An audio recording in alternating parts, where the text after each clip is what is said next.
Pessoal, graça e paz, eu espero que esteja tudo bem aí com você e com sua família. Esses são os meus sinceros votos, certo?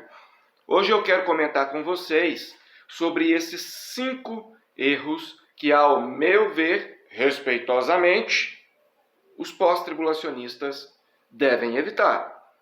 Eu estou usando erros, é porque eu não estou com paciência aqui para pesquisar uma palavra melhor. Mas essa, embora a primeira instância pareça ofensiva, não é a minha intenção. E de acordo com o que você for entendendo o contexto, você também vai entender, obviamente, o que eu estou querendo dizer, né? Lembrando, eu sou pós-tribulacionista convicto, graças a Deus, respeito as outras vertentes, as outras linhas de pensamentos aí dentro da escatologia, enfim, certo? Vou tentar fazer com que o vídeo não fique longo. Primeiro erro, a questão de Margaret MacDonald. Harry, mas eu já vi você falando sobre isso. Sim, eu sou um ser humano. Eu cometo erros. Faz parte.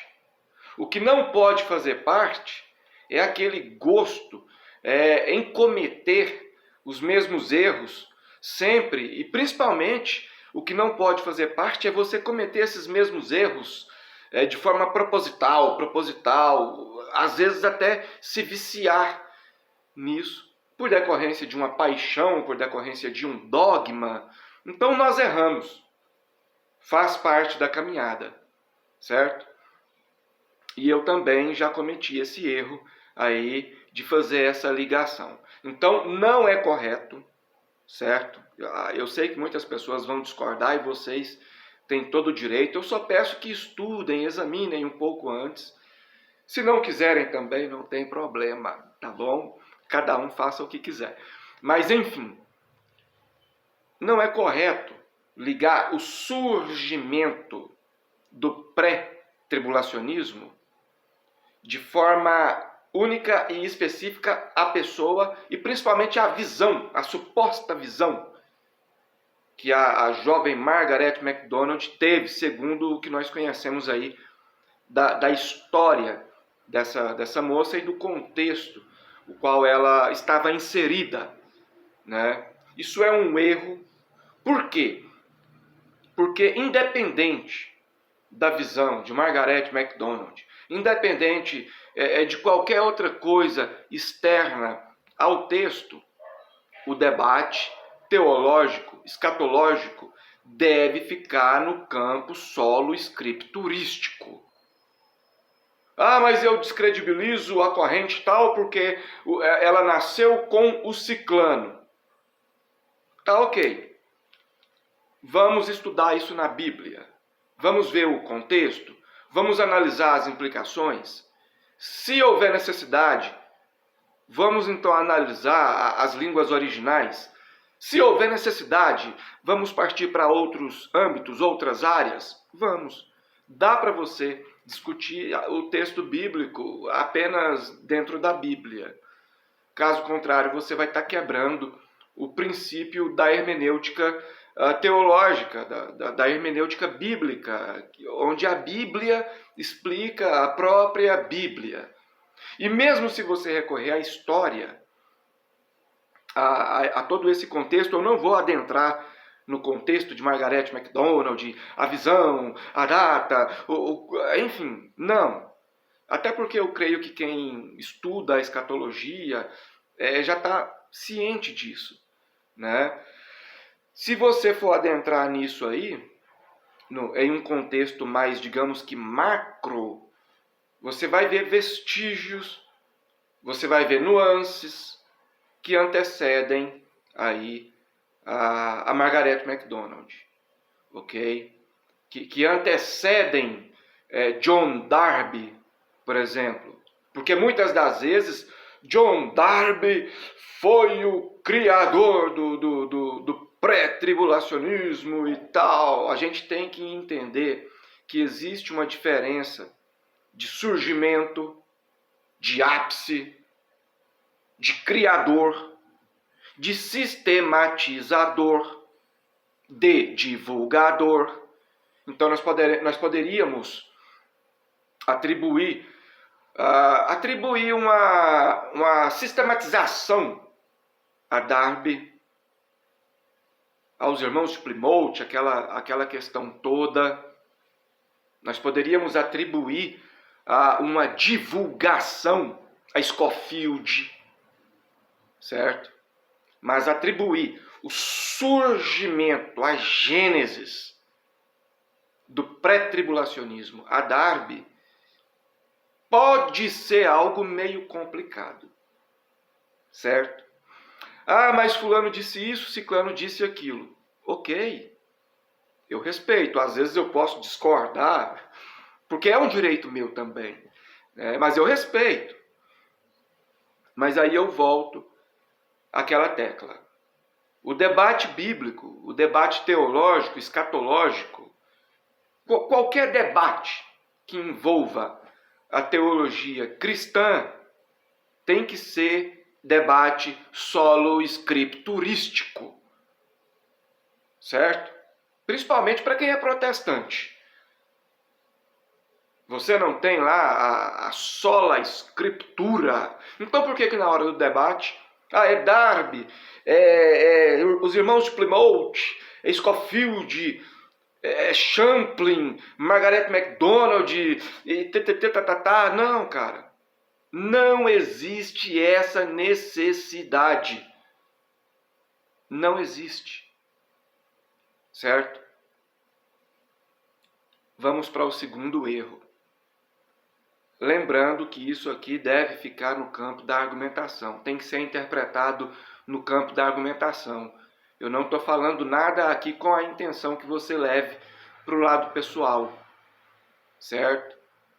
E se eu não estiver te ajudando, creio que atrapalhar também não estou. Creio que atrapalhando também não estou. Né? E se você não quiser acompanhar o restante do vídeo, é só pular. Né? Vamos lá.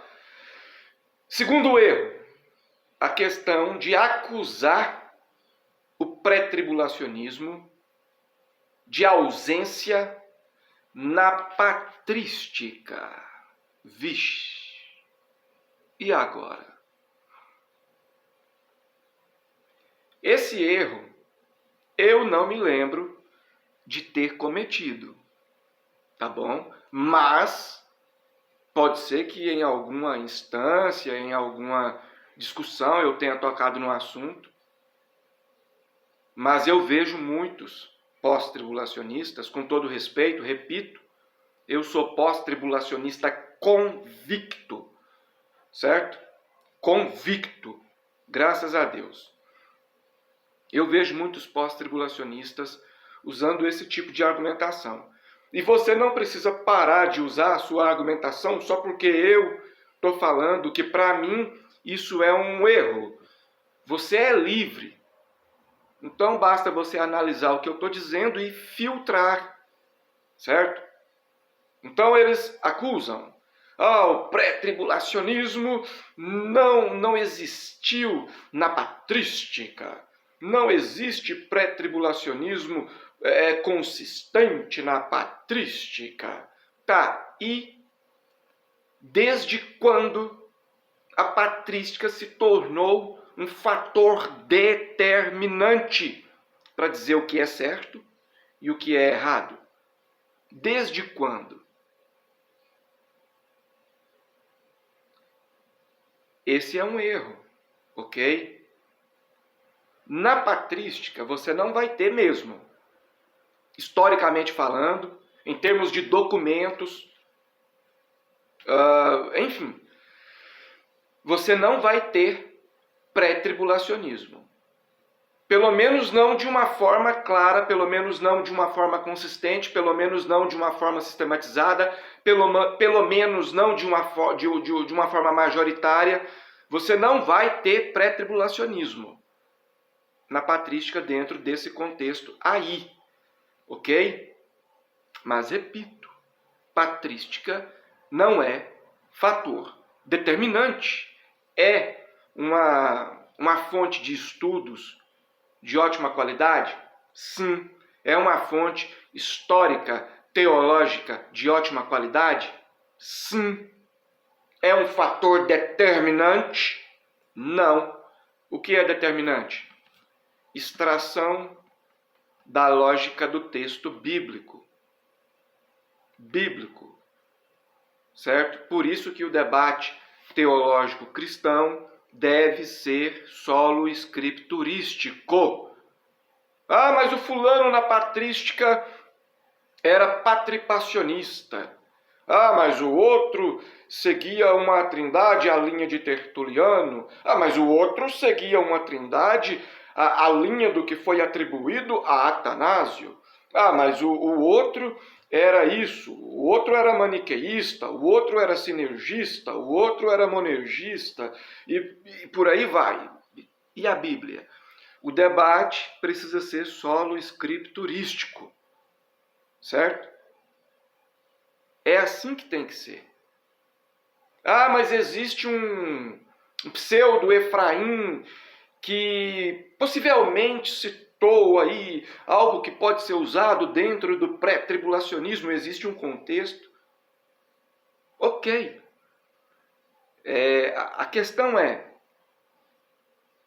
e se o pós-tribulacionismo não tivesse existido na patrística? Eu, que sou um pós-tribulacionista convicto, teria que abandonar o meu pós-tribulacionismo? Não dá, sabe? É complicado. É muito complicado. Então, eu vejo que muitos argumentos usados contra o pré-tribulacionismo, pessoal, só para deixar claro, eu já fui pré-tribulacionista, certo? Eu já lecionei pré-tribulacionismo. Eu já estudei, já examinei, já analisei dispensacionalismo clássico, revisado, progressivo, enfim. E eu vejo, com todo o respeito do mundo, se você quiser levar para o lado pessoal, é um problema seu. Eu indico que não faça isso porque a minha intenção não é essa. Mas com todo o respeito, eu vejo que muitos, não todos, mas muitos pós-tribulacionistas estão meio que desatualizados. Ah, Helder, então quer dizer que você é o melhor? Não, longe de mim, cara. Longe de mim. Mas eu preciso ser honesto com aquilo que eu vejo e com aquilo que eu entendo, certo? Então eu vejo que muitos estão desatualizados, estão usando argumentos já, com todo respeito, defasados, certo? E tentar refutar o pré com esses argumentos externos. Ah, Margaret MacDonald, ah, John Nelson Darby, ah, não tinha na patrística, ah, pseudo-Efraim é uma fraude, ah... são tentativas que colocam de lado a necessidade do texto bíblico. Seria como se você falasse assim, olha, por que eu vou usar o texto bíblico se eu posso usar o argumento de que não existia na patrística, pseudo-Efraim é fraude, Margaret MacDonald, visão, John Nelson Darby, etc. Entende? Então, é pré versus pós, somente dentro do texto bíblico. O pré escolhe um texto, o pós escolhe outro texto, cada um explica a sua corrente, aí tem a réplica e a tréplica, tudo dentro do texto bíblico. Cada um escolhe um. É Bíblia. Bíblia, Bíblia. Certo? Porque senão o debate vai partir unicamente para o campo filosófico. Porque se você for para argumentações externas, você vai ter o fulano que disse isso, o ciclano que disse aquilo, o beltrano que disse aquilo outro. Se você for para esses argumentos externos, você vai ter, mas as institutas da minha religião dizem isso. Mas o estatuto da religião do outro diz aquilo outro. Mas a confissão de fé da denominação do outro diz aquilo. Mas o teólogo sistematizador dessa doutrina X diz aquilo outro. E aí pronto. Não estou querendo menosprezar a filosofia, certo? Porque eu sei da importância da filosofia, inclusive para a teologia. O que nós não podemos fazer é exacerbar. Né? Você vai ver, por exemplo, a teologia usando hermenêutica. Você vai ver, por exemplo, a teologia usando exegese. Que são ferramentas que são oriundas, que advêm da filosofia. E aí? Então vamos parar de usar a exegese, a hermenêutica? Então entenda o que eu estou querendo dizer, certo? Então esse negócio de debater Bíblia a partir da confissão, a partir do estatuto, a partir do fulano, do ciclano, do padeiro, do leiteiro, do açougueiro, não. Bíblia se discute e se debate com Bíblia, hermenêutica. A Bíblia explica a própria Bíblia. Entende? Espero que ninguém esteja levando aí pro lado pessoal, tá bom? Vamos lá, eu até anotei aqui porque a minha memória não está muito boa. Sim, terceiro erro. Pessoal, para quem não sabe, eu escrevi um livro sobre o Apocalipse. Ele está disponível no formato digital, eu envio no seu WhatsApp, envio no seu e-mail, certo? Comentário completo sobre o Apocalipse, capítulo por capítulo, na maioria das vezes versículo por versículo, um dos maiores compêndios já produzidos sobre o Apocalipse. E é nosso, é brasileiro, tá bom? Imparcial. Mas eu sou calvinista, eu sou arminiano, molinista, tomista, zumeliano, não interessa. O livro é de aprendizado, é análise, é imparcial. Repito, se não te ajudar, não vai te atrapalhar de forma alguma. Você quer adquirir esse meu livro sobre o Apocalipse? Comentário completo, capítulo por capítulo.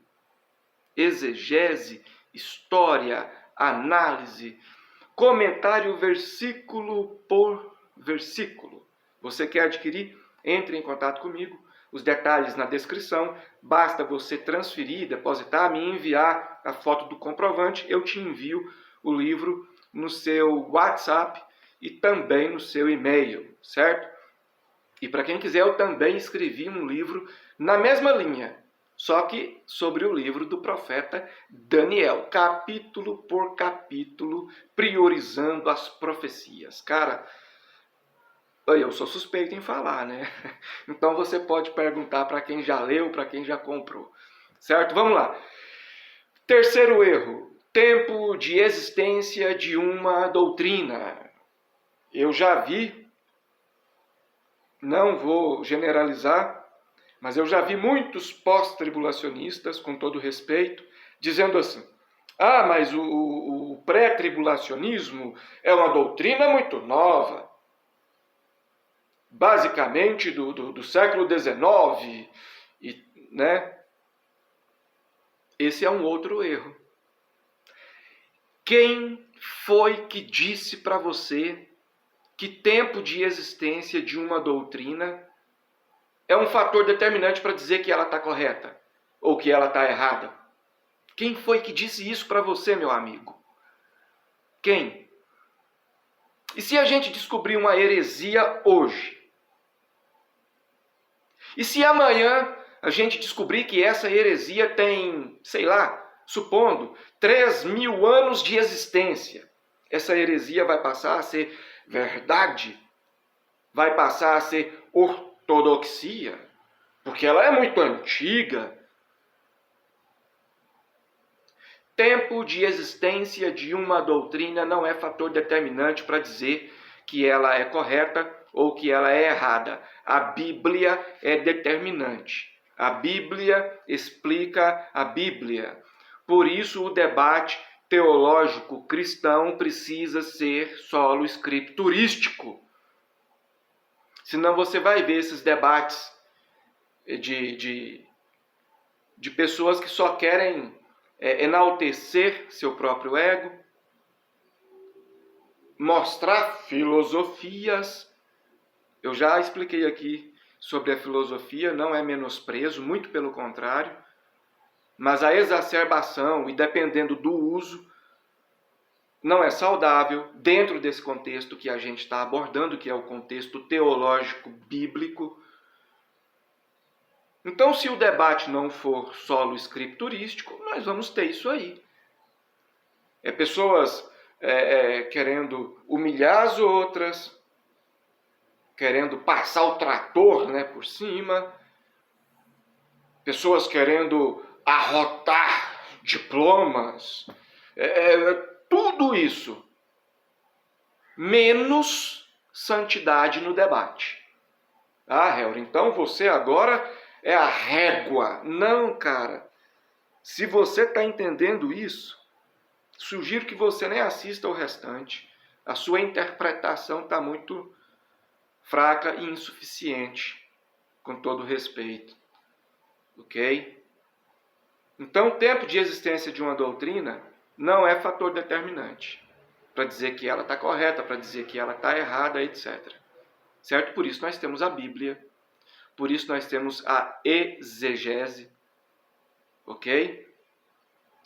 Quanto mais a pessoa se apega nesses detalhes externos, Margaret MacDonald, patrística. Já expliquei sobre a patrística. É uma ótima fonte de estudos, mas também não é fator determinante. Então, quanto mais a pessoa se apega a filosofias próprias, quanto mais a pessoa se apega a essas questões externas, mais ela vai trocando a exegese pela eisegese. Isso é fato. É só você assistir, e olha que eu estou há um bom tempo afastado aí. Vocês podem ver que faz muito tempo que eu não posto vídeos aqui no canal. E estou parando, certo? Estou saindo fora da teologia, deu aí o meu ciclo, continuo cristão, agradecendo a Deus pelas bênçãos que Ele me disponibilizou dentro do cenário teológico. Vou morrer grato, certo? Mas o meu ciclo, nesse contexto, está finalizando. Tem pessoas que nasceram para esse ciclo a vida toda, é um chamado, é um propósito, enfim, não vou entrar nesses detalhes porque não me compete. Cada um sabe de si mesmo, certo? Pessoal, já lancei inclusive um curso específico sobre escatologia, específico. Todos os assuntos escatológicos, todos. Curso específico, bem explicado. Certo? De forma objetiva, clara, lógica, transparente. Certo? Esse curso é digital.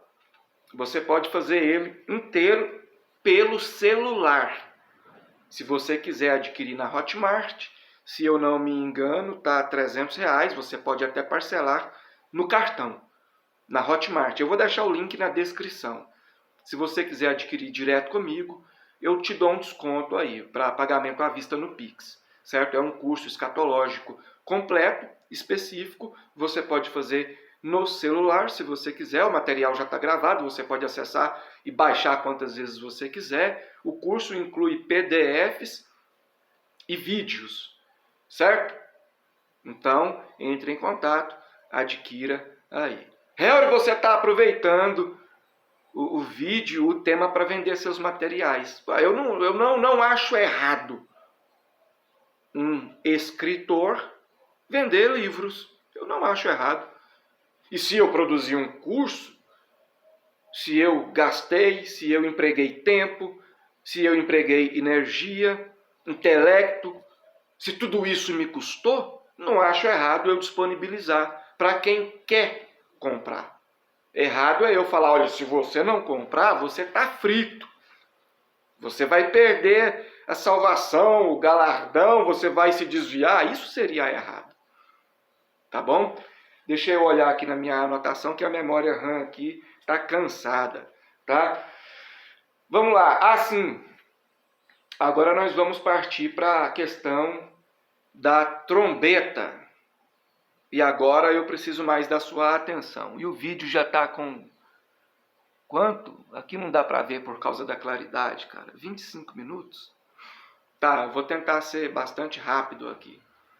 Vamos lá, a questão das trombetas.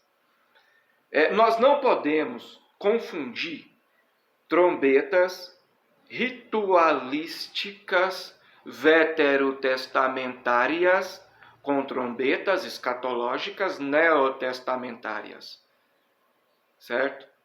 Às vezes eu vejo pessoas fazendo analogias e tipologias que geram, com todo respeito, vergonha alheia. Mas cada um faça o que quiser. Eu não estou aqui para ditar regras. Eu estou aqui para dar a minha opinião. Graças a Deus isso ainda não é crime. Né? E tomara que não venha a ser. E lembrando que você não é obrigado a concordar comigo. E dentro desse contexto das trombetas, nós podemos dizer que a trombeta de 1 Coríntios 15, a trombeta de 1 Tessalonicenses 4, essas duas citações fazem referência à mesma trombeta. Tanto é que lá em Coríntios, no contexto da trombeta, você tem a primeira ressurreição. Lá em 1 Tessalonicenses, no contexto da trombeta, você tem a primeira ressurreição. Mas lá em Apocalipse 11, no contexto da sétima trombeta, você não tem a primeira ressurreição. Então, às vezes o pré-tribulacionista diz assim, olha, você é pós-tribulacionista, meu amigo pós-tribulacionista, olha, a trombeta de 1 Coríntios 15 não é a mesma de Apocalipse 11. E o pós-tribulacionista, com todo respeito, quer teimar. Não, você está errado, trata-se da mesma trombeta, a trombeta de 1 Coríntios é a mesma trombeta de Apocalipse 11. Não é, irmão, não é. Tá bom? Eu poderia citar mais detalhes. Inclusive, eu acho que... aliás, eu acho não. Eu vou falar acho porque eu não estou com o livro aberto aqui. Mas eu devo ter abordado isso aí no livro sobre o Apocalipse. Certo? No curso sobre escatologia é certeza. Com PDF e vídeo. Certo? Essa questão aí das trombetas. Ok? Não é a mesma trombeta. Não é. Você tem ali um conjunto de trombetas dentro de um contexto de juízos em Apocalipse. Em 1 Coríntios 15 e 1 Tessalonicenses, você tem uma trombeta num contexto de parousia.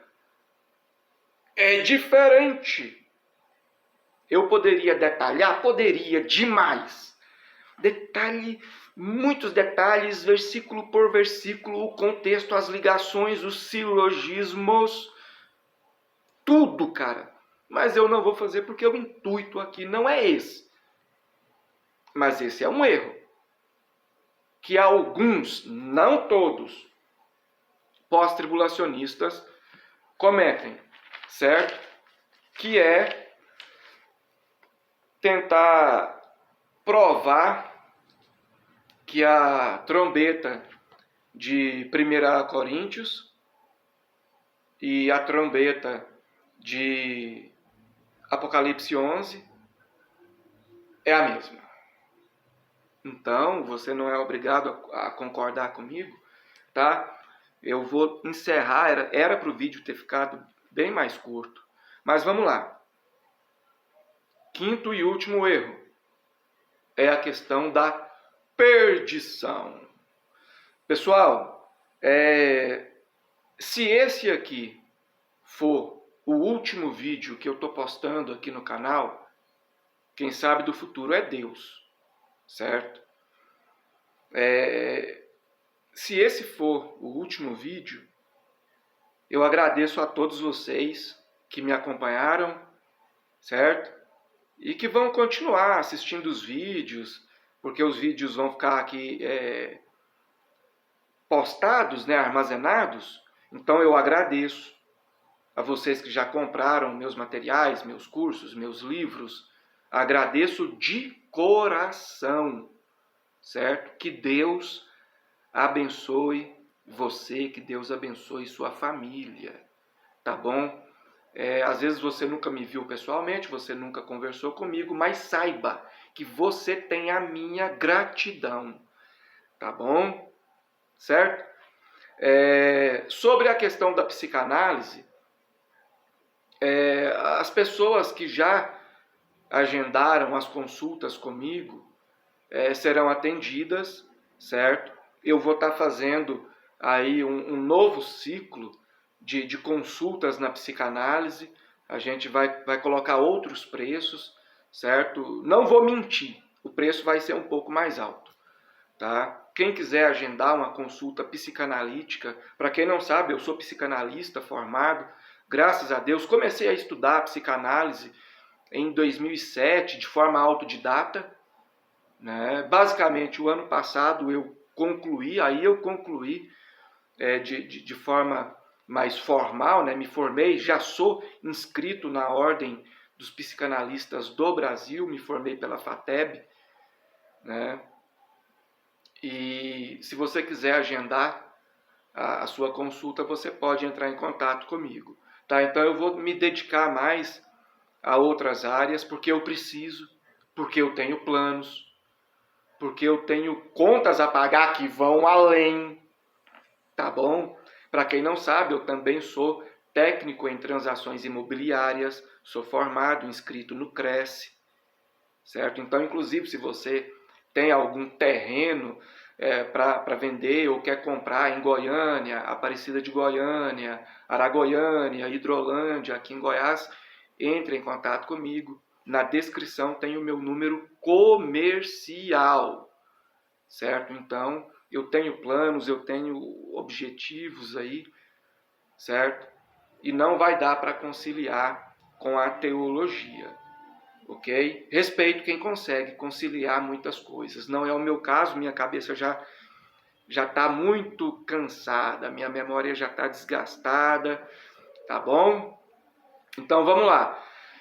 Último erro é a questão da perdição. Às vezes no debate, seja no debate teontológico, soteriológico, escatológico, às vezes a pessoa se deixa levar um pouco pela emoção e fala coisas que não deveria. Faz parte, devemos evitar, mas às vezes acontece.